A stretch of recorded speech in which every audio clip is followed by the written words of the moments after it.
We just have to remember not to laugh. Great. Well, we're going to go ahead and get started with the orientation. And for those of you who are going to watch this, you'll just bear with us for a minute as we get started. Okay, awesome. Well, I want to first just introduce myself. I'm Jordan. I'm the expedition director here at Choice, and you've probably spent time emailing with me or speaking with me over the phone. And I've also had the chance to take some of you to other expeditions, the Hershey family. So very excited to see you guys out here. Just a quick overview on the agenda. You'll see that first we're going to cover some introductions. I'll introduce your expedition leaders, and then I'm going to give a really brief overview of the Choice kind of organization, our leadership structure, and our approach to development. For those of you who might be newer to expeditions, we'll also learn how those fit into our approach to development. And then we're going to spend the most of the time just going over the trip itinerary, learning a little bit more about the community, the projects, and what that day-to-day experience is going to look like once we are in country. And then we will wrap up just highlighting a few points around packing, suggestions, and any questions if there are any. So with that, I just want to take a minute to introduce the leadership team. And you guys are really lucky for a few reasons.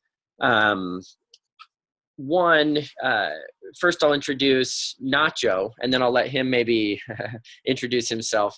I forget, I slip into mentioning his name is Nacho. He got that nickname while in Mexico. Nathan, that's the only time I'm going to say his real name. Nathan spent a lot of time in a very unique way with our in-country team in Mexico. He has been part of an aquaponics technology organization, a nonprofit that works to innovate around kind of the science around aquaponics, which you'll learn about briefly while you're in Mexico. But because of that work, he spent time living in Mexico, living right out of the in-country office there, spending a lot of time day-to-day working with various members of the team. And he's been leading expeditions for a few years now, and most recently just took another aquaponics expedition down to Mexico. So a breadth of experience, particularly in the country and with this team. And then Sarah, who will introduce herself in a minute, also has a lot of experience leading expeditions with Choice generally. Sarah will add to this, but she spent time in Guatemala, she spent time in Nepal, and so she brings with her a lot of the Choice expedition experience that you would expect from diverse countries. And while this is going to be Sarah's first time to Mexico, it's certainly not her first time leading expeditions. And so you've got a really great team to be a part of, and I might take a minute now to let Nacho introduce himself a little bit more, and then we'll turn it over to Sarah to do the same. Hey guys, I am super excited to be a part of this expedition with you guys.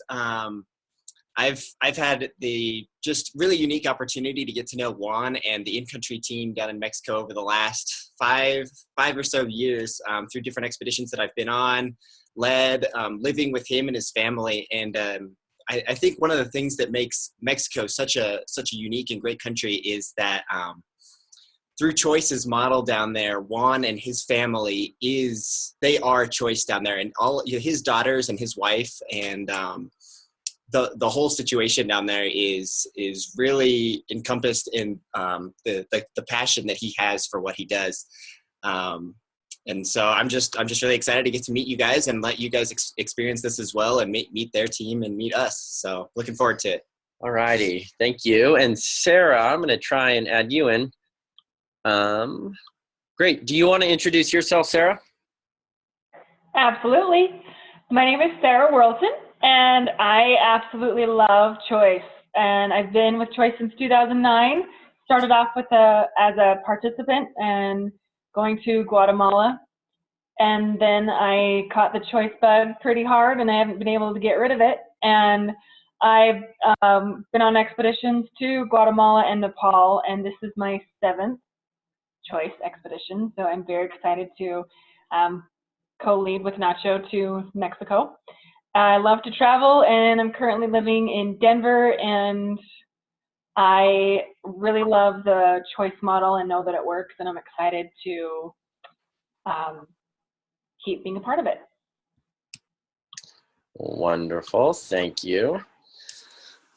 So with that, I do want to give kind of one other introduction, and Nacho started to introduce a little bit of the in-country team. And I put this slide up there, not so that you feel overwhelmed by seeing a ton of people and you're concerned now about trying to remember names and faces, but I put a photo of the in-country team up here so that you can understand that every expedition is led by a few groups. First, I'm obviously here to help you get prepared. Nacho and Sarah will be your in-country trip leaders to help you navigate the experience, interpret what's taking place, understand what to expect kind of minute by minute, hour by hour. But all of us rely on a very important in-country presence, and that's our in-country team in Mexico, led by Juan, who, if you can see right here, and his staff. So in all of our countries, there's an in-country team like this, and they're going to become dear friends if you let them from your experience. And so we put them up here so that you kind of know already going into this that your expedition started long before you arrive and will carry on long after you leave. And that's because the team is there doing the legwork, the logistics. The team is responsible in country for all of the food, safety, security, travel, community preparation, project support. It's an immense amount of work, and we're continually impressed and grateful for the level of detail and professionalism and love that the in-country team puts into there. So these folks are going to become good friends. You'll be spending a lot of time eating and working side by side and laughing with them. And so look forward to that. It's going to be one of the rich parts of the experience. And as a segue from the in-country team, they're really integral to our model of development. So Choice has been around in Mexico we celebrated our 20th anniversary in Mexico last year. And Choice generally has been around for well over 30 years, founded in 1982. So as an international development organization, a lot of people sometimes think, oh, Choice Humanitarian, it's an expedition company or a travel organization that does volunteer work abroad. And it's actually the opposite.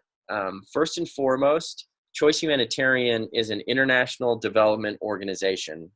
We have operations actively in 7 countries with historical work also in Vietnam. And so in all of our 7 countries, we have an in-country team like Juan's, and that team is working with anywhere from 10 to 20 communities at any given time, and they're implementing the Choice model of development. And what that looks like is it's a model where our teams are training community leaders at a village level and at a district level, or kind of a county level, you could say, leadership development, capacity building. They're helping leaders organize themselves. They're helping leaders identify the priorities in their communities, strengthening their team building, their collaboration, their planning. And then they're supporting those leaders as those leaders develop action plans out of poverty. And so all the projects that are carried out in Choice communities are done under local community leadership with the support of Choice. And those projects look very different in every community, depending on what communities decide that their priorities are. So that could be a classroom, it could be a health center, it could be an aquaponics fishery program like we just mentioned. And it can also be at a family level with clean stoves or improved water capture, which are some of the projects that you'll take part of in Mexico. So with that cycle, Choice is really teaching and training communities to lift themselves out of poverty, and they do that by supporting communities as they carry out projects. So that's happening in 10 to 20 communities at any given time. Expeditions only plug into a very small percentage of those projects. So for example, in this cycle here, expeditions really plug in at this phase around the celebration and execution, where we're working side by side a community. We're celebrating, we're supporting one another. And from that exchange, a lot of important things happen for Choice Humanitarian. Because the expeditions plug into just a very small number of the projects that we are working on, they have a real purpose when they do plug into. And that purpose is the following. By going on an expedition, you're participating in a social business for us as a nonprofit. That means that the resources that you've put into your expedition fee, they're going to cover your in-country costs. They're also going to fund a portion of the project that you're working on. And they're also going to fund other projects in other countries that you're not even working on. So by going on an expedition, you're fueling the project that you're taking part of, and you're also fueling the ongoing work that'll take place long after you leave. And because that work's getting carried out by our in-country teams, it means that when you go down and support a project with an expedition, it's sustainable, it's community-led, and it's part of a much bigger program that is being managed locally. And that's very important to us. So that's our philosophy for how expeditions can be carried out in a sustainable manner. And the other part that's really important is expeditions aren't just about the project, but they're also about the rich intercultural exchange that happens when lots of people from different cultures get together with a common purpose to work together, to laugh together, to play together, to cry together over a short period of time. When you leave that project site, you realize that a lot more has been achieved above and beyond just a project, but rather you've created meaningful intercultural experiences that elevate one another and help both parties, ourselves and certainly the communities, get a better picture of what it means to be just a global citizen here to help. And that's a very powerful experience for us and for communities. And so that's how expeditions fit into our work. And that's going to be very similar to what you all participate in.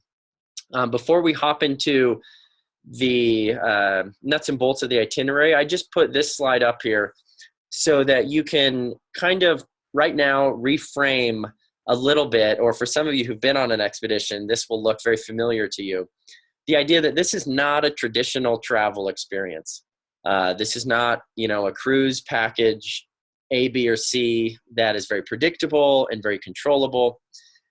This is an expedition. And what that means is there's a lot of factors that we can control and that we do know. And those are kind of these things off to the left here. And today we're going to talk about a lot of those things that we know and things that we can generally plan for.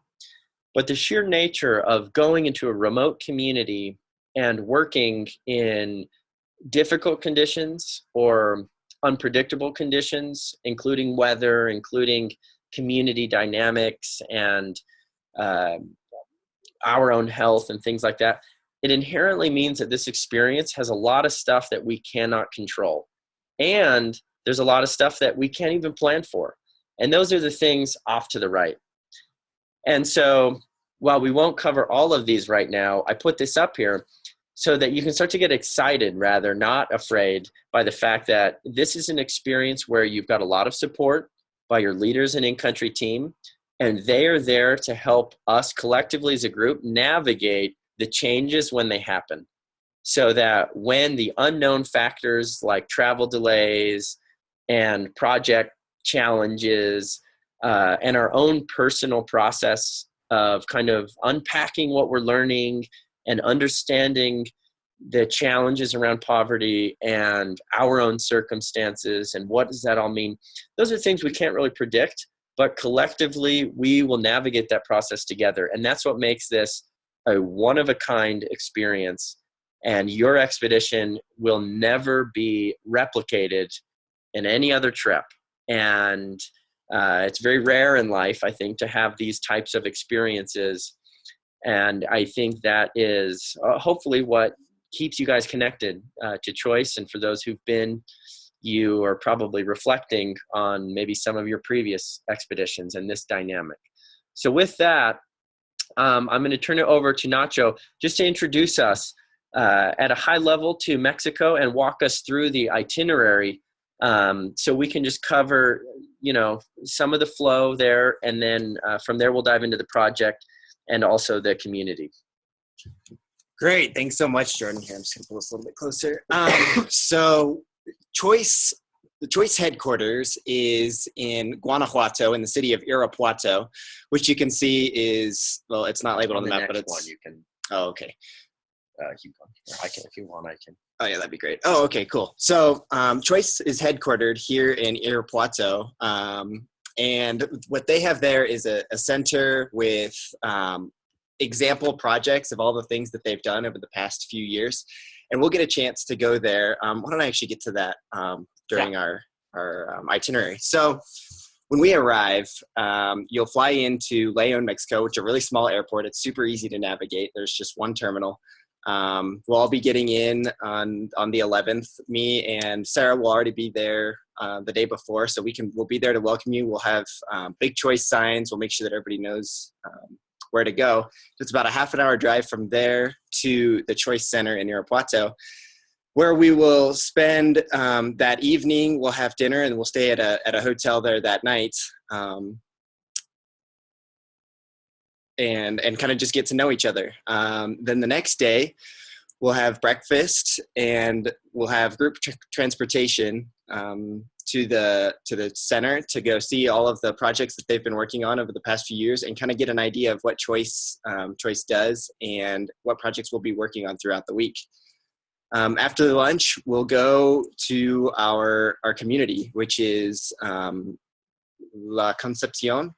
Yep. Which community we're in? To La Concepcion by bus, which is approximately 2.5 hours by bus. So that'll be just kind of a time for us to talk about the things to expect, to relax, to just get excited about our time in the village.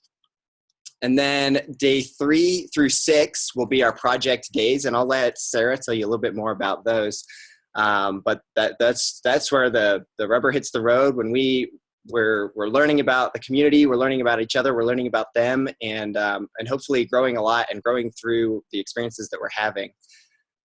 And then the next day, so day 6 is when we finish up. We will that afternoon, so that's Thursday. That afternoon, we'll go by bus then to Guanajuato, which is a really cool city with a lot of cultural history. That's actually where the Mexican Revolution began. Some of the earliest roots of the Mexican Revolution took place in Guanajuato, and it's this really pretty village with lots of colors. All the houses are traditional and just painted, just all these amazing different colors. And so we'll get some time to explore that evening. We'll have a nice dinner, and then Friday we'll also. Let's see, it's Friday. Oh, so sorry, that's one day. I was one day ahead. So Friday is the day that we'll take off. We'll go see Guanajuato. That evening, we'll have a nice dinner. We'll kind of do a wrap up of everything that we experienced, takeaways, things that we learned, things that we want to not forget as we go through and realize the implications that this has on the way that we live here in the United States and the ways that we can be better global citizens in terms of supporting our brothers and sisters all across the globe, honestly. And then Saturday, we'll have breakfast at the hotel. We'll have more time to explore Guanajuato. And then that evening, we will provide transportation to the airport and take off from there. So yeah, and one thing I might just add at a high level on the itinerary, a couple things just to think about is the minute you arrive at the airport, you'll be with your trip leaders and the in-country team. And so right as you exit the airport, customs is very fast and efficient. The visa process, the passport process, very fast and efficient. And so you'll get out, you'll grab your bags, and your leaders will be right outside there. And it's about a 30-minute drive to the airport, to the hotel in Irapuato. And just kind of putting into context a little bit of the phases of the expedition. What's really unique about Mexico is you get to see a very unique 3 sides of Mexico that are probably very different from things for those of you who've traveled into Mexico or gone to Cancun or some of the ruin sites, you're going to see first in Irapuato a very normal, livable, smaller city that is where folks live, where they work, not necessarily a tourist destination, not necessarily something to write home about. But you get to see kind of an off the beaten path city that's very common. And so that kind of opens up a little bit of understanding to Mexico outside of the primary tourist attractions. Then you're going to head, 2.5, 3 hours into more rural Mexico for your time in La Concepcion. And for those of you who haven't had the chance, I would recommend watching the video that I've kind of attached at a lot of my emails. That video actually took place in the exact community where you will be living and working. And it highlights a lot of the aspects of the expedition that are going to be very similar because it's where you'll be going, actually. And so you'll get a sense for the geography, for the landscape. It's one of the most beautiful, rural, hybrid desert mountain type towns that I've been to in Mexico. And the geography there's amazing. And one of the things you guys will get to explore while you're in the community is some amazing ravines and hiking. There's a really great waterfall that you guys will get to hike into. And you're just going to be able to explore very different sides of Mexico. And then after that, you're going to get to go up to Guanajuato, which Nacho mentioned is an enchanting, kind of art-heavy college, a lot of culture, a lot of history. And I actually have a video here that we'll maybe just quickly play that kind of highlights a little of the flavor of Guanajuato.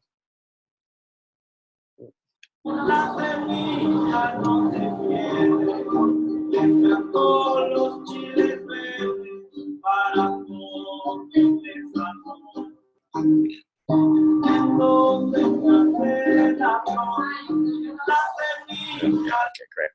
Guanajuato is by far my favorite city that I've been to in Mexico. I've been in a lot of places. That's my favorite place to go just because of the amount of culture and the amazing things that you'll see that you could never predict that you would see. It's super cool. And I really appreciate that you bring up that we get to see 3 different sides of Mexico. I think a lot of people have their perception of what they expect Mexico to be like. And a lot of those are right, but they're only right to a degree that is only one side of Mexico that they're imagining. And so we'll get to see, 3 very different, but all very important culturally to Mexico. Well, great. And yeah, do you just kind of want to talk about the projects around water cisterns and the chicken coop type projects? And then I've already kind of talked about La Concepcion, and I think the video that you guys have will be a great introduction to that community. But Cool.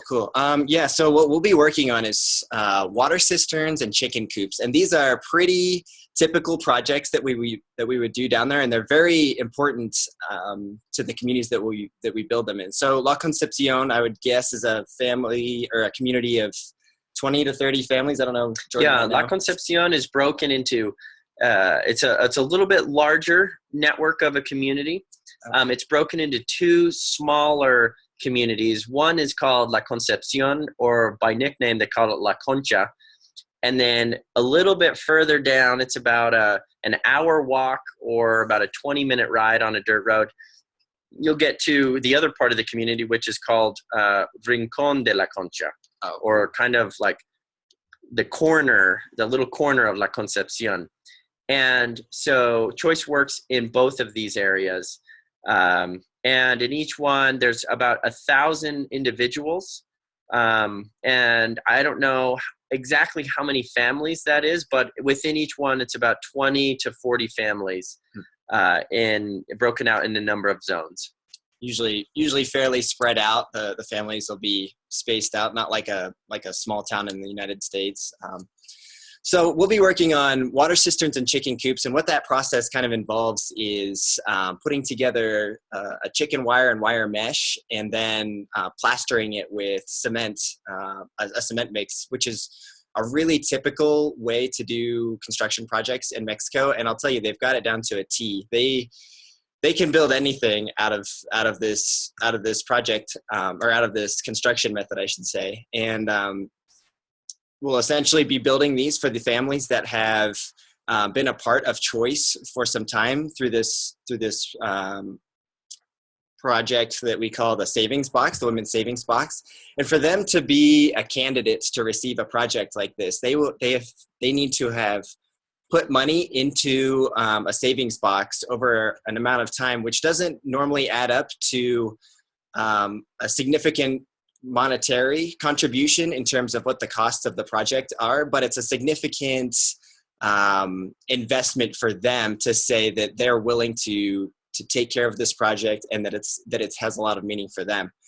And so these families that we'll be putting these projects in for have already invested and are willing to maintain these projects long after we're gone. And so I think that's what's really cool about this place that we're going in La Concepcion. And one thing I'll add, because I've been to this community actually about this time last year. Choice has been working in this area for now well over 2 years. And you heard me mention that some communities receive supportive expeditions, others don't. And some communities and their project cycles benefit from a couple expeditions. And so this will be the third expedition to this area in different parts of La Concepcion. And so what does that mean? It means that a lot of these women who've been participating in the Women's Savings Box group have been collaboratively supporting other women and other families in their construction of water cisterns, stoves, and chicken coops over about 3 years. So this is another wave of women who are going to receive their cisterns and their projects after they've been supporting other families for now well over 2 years. So it's really cool to see that the community comes together, prioritizes who should start and who should end, and then they really commit to that. And so you guys are coming in to finish up quite a long series of projects that have been taking place in this area. So you'll really get to see a lot of finished projects that have already taken place, and you'll be a part of some of the last ones that'll be going in, which is an exciting opportunity. Cool, that's great. And so now I think we'll turn it over to Sarah just to kind of walk us through day-to-day what an experience looks like in an expedition. And let me add her. Great. Sarah? Yes. So to talk about the village life, as you can see, it's kind of separated into a couple of sections. And the first thing that I wanted to talk about is eating. We will have 3 meals a day, breakfast, lunch, and dinner. And the meals are cooked and prepared by the in-country team. And in my experience, they have always been healthy, cooked to a very sanitary standard and all like American standards. And they've also been very healthy, a lot of variety, and they're fantastic. So in the mornings, we'll get up. Breakfast will be around 8 a.m. And so about 9 a.m. we'll be ready to kind of start the project, and then work until about noon and have lunch, go back and work on the projects, and then of course we have dinner in the evenings. So I know that these in-country teams, in my experience with expeditions in Guatemala and in Nepal, have been just phenomenal with the amount of work that goes into them.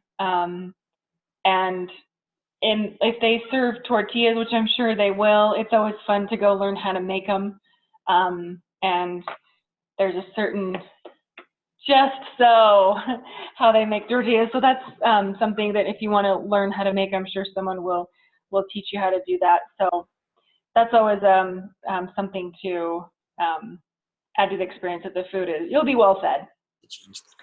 Scrolling down, the living situation. This expedition, I know that there was discussion if we are going to where we'll be staying. It will either be in tents or staying with families in the community? Yeah, and Do you know the? I can add some context to there. So a lot of options in this community, and based off of the ultimate group size, the in-country team will make some decisions around that. It is looking like we will be broken up into members of family, either in groups of 2 or groups of 4, and placed into family homes, which is a really exciting way to spend time in the community. Those homes will be close. They'll be with trusted community members. Everyone will be safe. Our stuff will be protected. And it gives us the chance to get to meet families outside of the projects and spend a little bit of downtime. That said, all of our meals are together, all of our group working time together. Those homes are really a place that we go at the end of the night to crash and get a comfortable sleep. One thing that I'll just add, Sarah, do you still kind of want to just talk about the general things that they still would want to bring, even though they are sleeping in a home that's going to be for an expedition? Yep.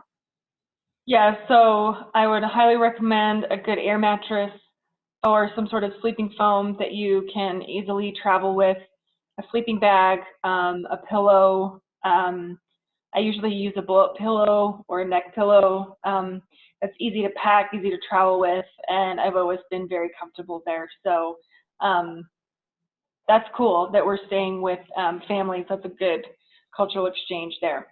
So scrolling down. And one thing I would just add, just one little final thing to add on the sleeping, is make sure that you bring a good warm sleeping bag. We will be at a little higher elevation, and this time last year when we were there, we did get some rain, we did get some cooler days, and it does get colder at night. So everyone will want to be prepared for the sleeping time, even though we'll be in a home, even though we'll be on a bed. You're still going to want to have your good warm sleeping bag and lots of layers that you would normally sleep in. So that means thermals, that means warm socks, that means a nice beanie, and good layers, good fleece layers, hoodies, and for sure one warm down type, warmer kind of winter jacket that maybe packs up a little bit smaller. So that worst case scenario, you're hauling around an extra jacket. Best case scenario, in the mornings and at night, you are warm as can be and you're very comfortably getting around. And hopefully that doesn't need to be used, but this is an area that can have rapid change in temperature. And so I know it's Mexico, but think a little bit more for those who are kind of around in Utah and things like that. Think of a geography very similar to somewhere like Cedar City in early spring. It's a higher elevation and it's got that feel to it. So it can get a lot cooler because of that. Cool. Yep, lots of good layers. The next one is working. After breakfast, we'll meet in groups, probably split up into groups for the different projects that the in-country team and the village, they'll take the lead how they want the projects to flow. Like we said, we're doing water cisterns and also chicken coops. So that will be a great opportunity to get in and get dirty and work with side by side with the people in the community. And it's also important to note that choice isn't about necessarily building projects, but also building people. So this is a great opportunity for intercultural exchange. One of my favorite moments of being in trenches and digging rocks from one side to the other with working with women in Nepal. They were teaching me how to count in Nepali, and I was teaching them how to sing "You Are My Sunshine" in English while we were hauling rocks. So it makes the workday go by fast, and it's enjoyable because you're also moving the project along, but you're also engaging with the people around you. While we're doing the projects, it looks like you're going to need a bandana for your neck, maybe a hat. If it's sunny, sunglasses, sunscreen, things like that. Also, good work gloves. So make sure that you're prepared. Working will be away from our sleeping quarters, so it's always good to pack a little day pack with hand sanitizer, maybe your camera, a water bottle for sure, and maybe some snacks. So, so while you're working, you can still be engaged, but also being mindful of your personal health. And one thing I love about working is it's not necessarily like we have to meet this quota today. We have to produce this amount of work today.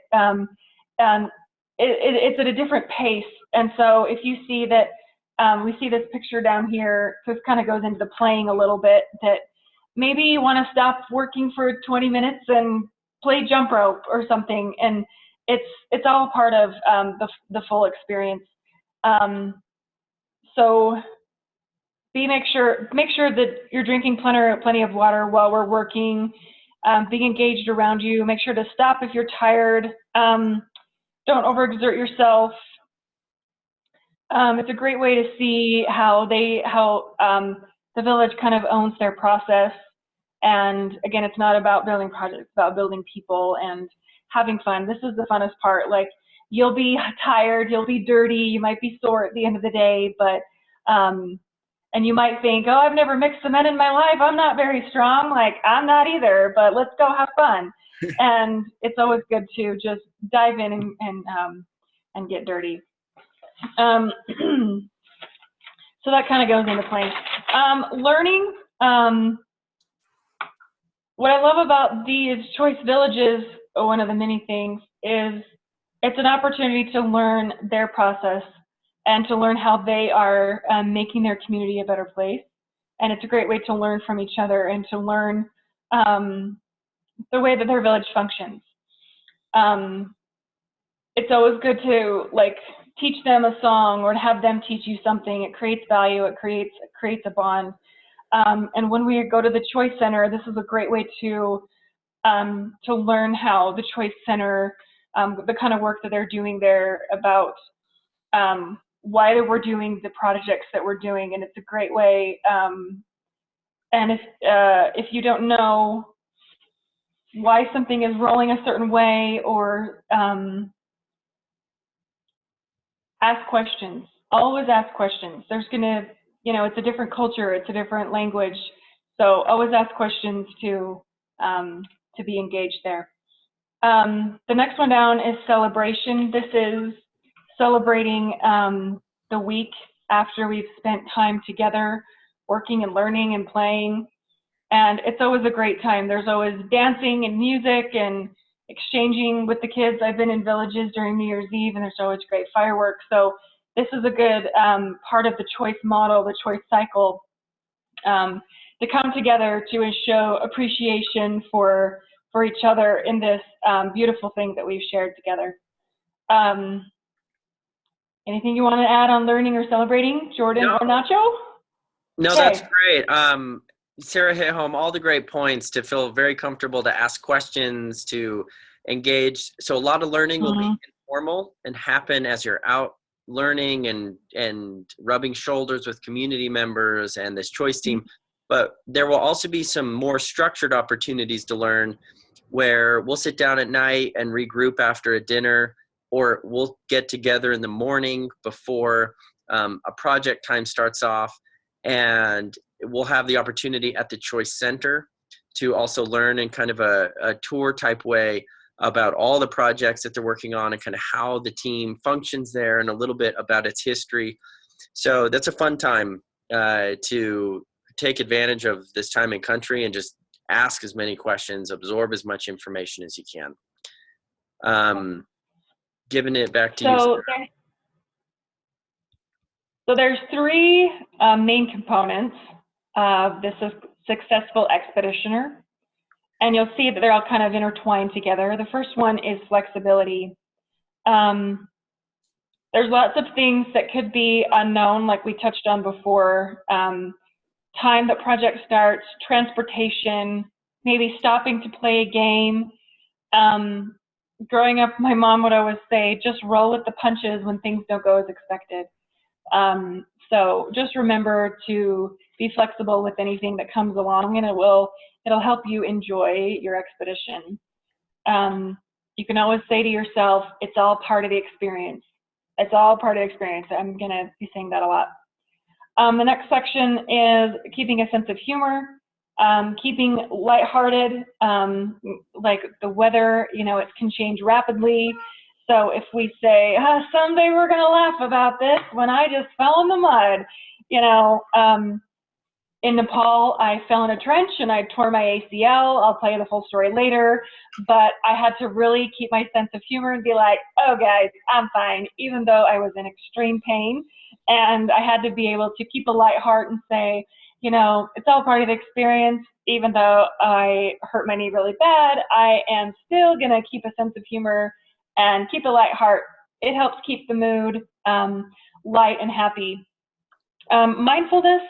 I really like this because just to be aware of others and your surrounding, this is a great chance to unplug from our regular life and kind of be mindful of where you are and people you're with, and to be present in the moment to gain the most out of it. And also mindfulness, choice does not associate with any particular political or religious agenda, and so we like to keep things neutral in our conversation so we can all feel unified, we can all feel together. And so just be mindful of something that you say may not make sense to someone else when it comes to jargon in either of those realms. Are we ready to move to the next slide? So, yeah. Choice has 3 key rules when on expeditions. The first one is no gifts. You might ask yourself, well, why not? Chances are there's not the gifts that you have. You may not have some for everyone, and what will happen is people in the community might expect it the next time a group comes along, and when they don't see it, they'll get disappointed and they'll not love that. So if you do have a gift of some sort, the key is to ask yourself, is it sustainable? Can it be sustained for a long period of time? And if there's any questions, you can ask me or Nacho, and ultimately we'll ask Juan and his team to see if this is a sustainable thing that could help them in the long run. The second one is no proselytizing. Like I said before, there's no one religion that Choice affiliates with, so we want to make sure that our conversations and our interactions might be very neutral.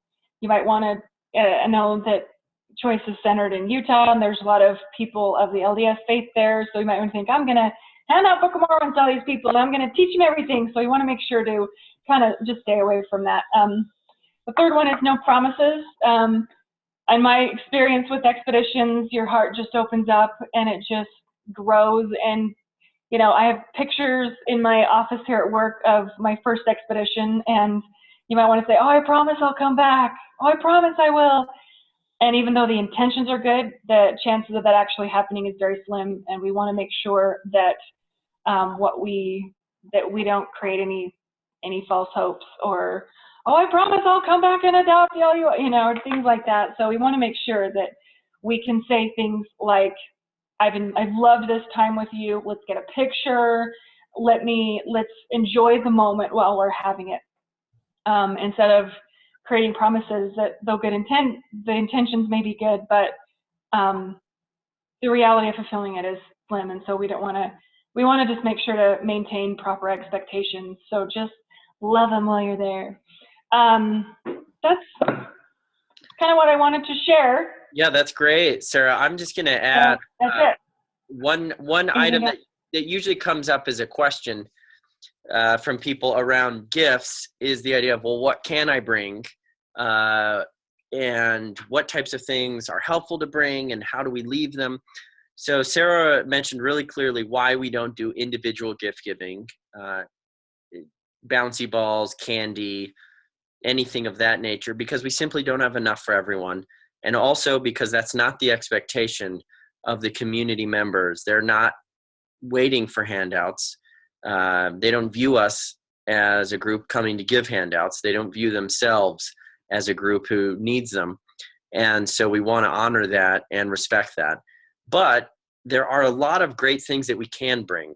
And those are typically things like sports equipment, frisbees, volleyballs,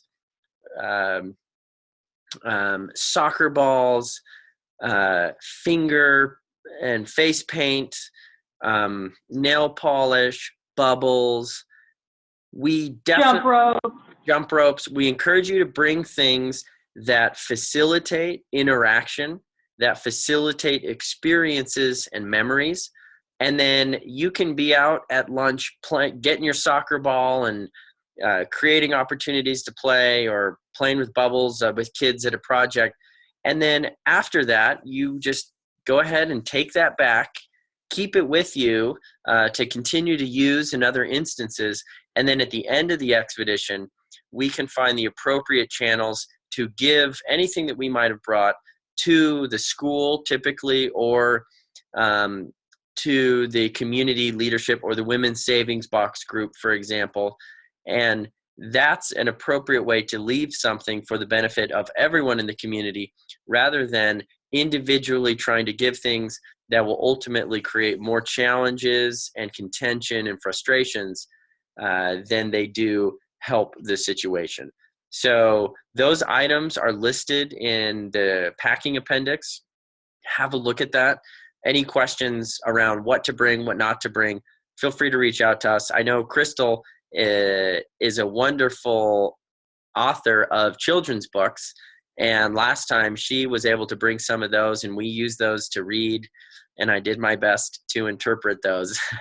But we read them to kids in school, and we were able to leave some of those in the school as well. So things like that, supplies and stuff like that, can be left. And this next section here, all of this information is included in your travel appendix. We just put it in here to review at a very high level, because Mexico is a fairly easy country to travel into. You don't need a visa. You get that upon arrival. There are no unanticipated taxes that are typically not included in your airfare purchase. There are no required vaccines or immunizations. If you read this, we do recommend that you visit a travel clinic. They're typically very fast to get into. You could call one tomorrow and probably have an appointment on Monday or Tuesday. They will be able to review your general international immunization records, and the only immunizations that are recommended for general international travel are listed here. And those are immunizations that most people have, such as tetanus and your hepatitis A and B and measles, mumps, and rubella and things like that. So it's likely that you're already up to speed on your immunizations, but we recommend that you visit an international travel clinic or your doctor in order to touch base on that, and also be able to get some prescriptions that can be helpful for international travel, such as a general antibiotic for an infection or kind of the cold, achy feeling that you can sometimes get if you get exposed to something in a foreign area.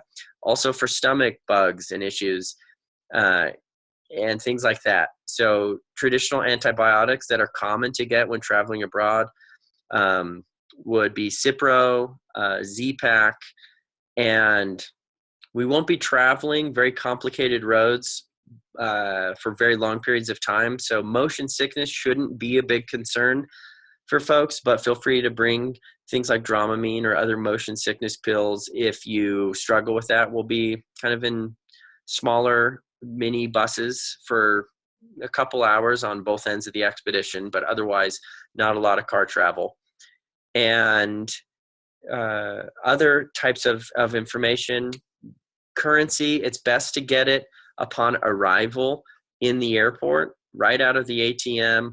You can also, pesos are fairly easy to exchange probably at your bank before you even leave. You shouldn't need, certainly for the first 90% of the expedition, much money. $200 or $100 change into pesos is more than sufficient. There would likely maybe an opportunity to purchase some market type goods in the community. So having some cash on hand for that could be helpful. Otherwise, most of your cash would be utilized when you're in Guanajuato or in Irapuato prior to taking off if you want to get some last minute comfort snacks or things like that. And electricity is standard plugins with the standard voltage, and most people's cell phones and things like that are kind of built in to accommodate a range there to protect that. So the last thing I'll hit here that we already have talked about is just a little bit on the weather. It can get on the cooler side. We saw as low as high 30s a few nights. That was rare, but it did happen. More normal is to expect kind of low, mid 40s and 50s at nights, and getting up into the high 60s and 70s during the day. Bring a light rain jacket and layers like I mentioned before. And then we've already covered things like food and what to expect. I do encourage people to bring backup safety snacks that you'll always be comfortable eating, like granola bars, power bars, beef jerky, chocolates, candy bars. Certainly things to share over a game of cards are always appreciated as well. So we've covered a lot of items on the packing list. This list you guys have as well. The only thing that I would mention above and beyond what I already have is 2 types of work gloves are really helpful with the type of projects we do in Mexico. First, having a bigger leather glove for hauling and carrying things can be nice to have as a backup. So your normal kind of work leather glove. And then there's a portion of the projects that's a little bit more technical, where you'll almost be sewing together metal fencing that gets utilized for the cement work. And having kind of a lighter garden glove that's kind of got that rubber coating is helpful. It's a little bit easier to work around with some of the tools that you have. But a couple gloves, good pair of working jeans, and a light rain jacket, and the layers that I mentioned.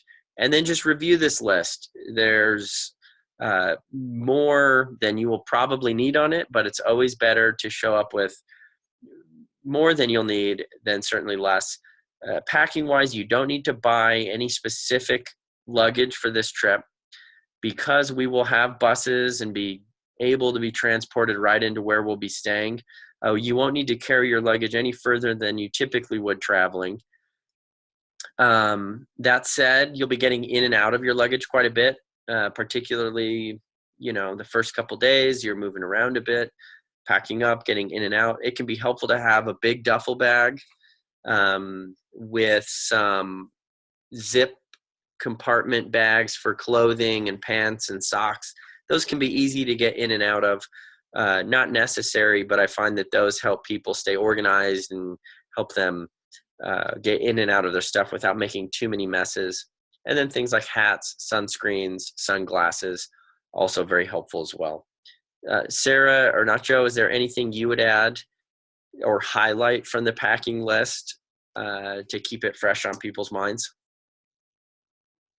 Nothing jumps out at me apart from what you've got on there. I think, a fresh change of socks, and if you have wool socks, I think is a great idea, because they don't get wet as easy and they dry out faster. But it looks pretty comprehensive. Yeah, and I really like packing my things in, Ziploc bags. That one really stands out. That's always very helpful.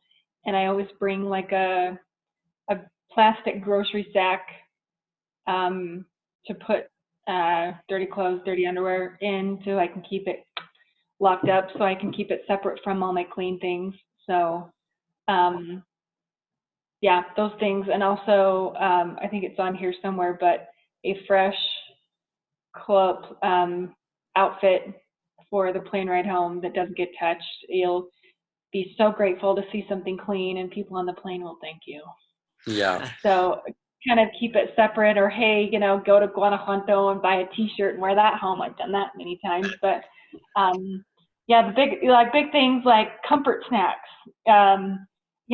candies, things, non-perishables, granola bars when you're working, and you might feel a little homesick for a second, to have that familiar granola bar, or like Sour Patch Kids, it totally helps. And I will bring a lot to share. I always do. Yeah, and things to share. I like I don't know where it is on the list, but pictures of like the cultural sharing items. I always bring like a little photo album that shows my family and the house that I live in and my neighborhood, and things to show where I'm from, because I'm here where they are, and I see their homes. I'm like, do you want to let me show you a picture of my family? And it's always good to share with each other, like on the bus ride, and getting to know each other. Fingernail polish is huge. It creates memories, and it's a fun way to connect with, and especially if you don't know the language very well. And bubbles, things like that to kind of play around with are huge. But Ziploc bags, lots of baby wipes will be your best friend. Yep. So those are things that on expeditions, in my experience, that really hand out. And I know it kind of seems like a lot to pack, but it's always good to have it and not need it, than need it and not have it. So it's always good to come prepared. Yeah, and thank you. That was great highlights. And everyone travels differently. Everyone packs differently. The way I wrap that up is just to think about, you're going for 4 days, treat it as if you were camping, with access to a few more resources for sure. But any questions, feel free to reach out to your leaders, to myself, and we can help you get prepared and kind of customize your approach to the expedition in terms of packing and preparation, based off of whatever the needs you and your family and stuff like that might have. So one thing to add too is I wouldn't expect to have cell phone service, certainly not Wi-Fi or cell phone service in the village. Every village is different down there, but don't count on it. Yeah, and in this village, reception is very, very spotty. There were maybe 1 or 2 people who were able to get some signal by walking to some special sacred spot they had identified, usually late at night, and would catch a voicemail here or there. And I always, just because the topic of cell phones came up, I always share that this is a unique opportunity this day and age to get off the beaten path, disconnect, be very present with the group, with the community, with the people you've come with. And so I really encourage, obviously, having your cell phones. We use those for photos now. We use those to take notes and make videos, and that's a great tool. And it can be a fun tool for showing photos to the community members, and we should do that. But I encourage the group to disconnect, to not be too concerned about plugging in and staying highly connected to home. And I find that it keeps the group really rooted, really connected, and really present. But obviously, that's up to your discretion and things like that. But those are some observations that we have. And I think with that, we will end the recorded orientation. Any questions, you can Facebook those questions in the group so that everyone can benefit from the answers. Yeah. Or feel free to send any of us a phone call, email, or text, and we'll get back to you. Thanks a lot, and we'll see you guys in Mexico. Adios, amigos. Thank you. Adios, Sarah. And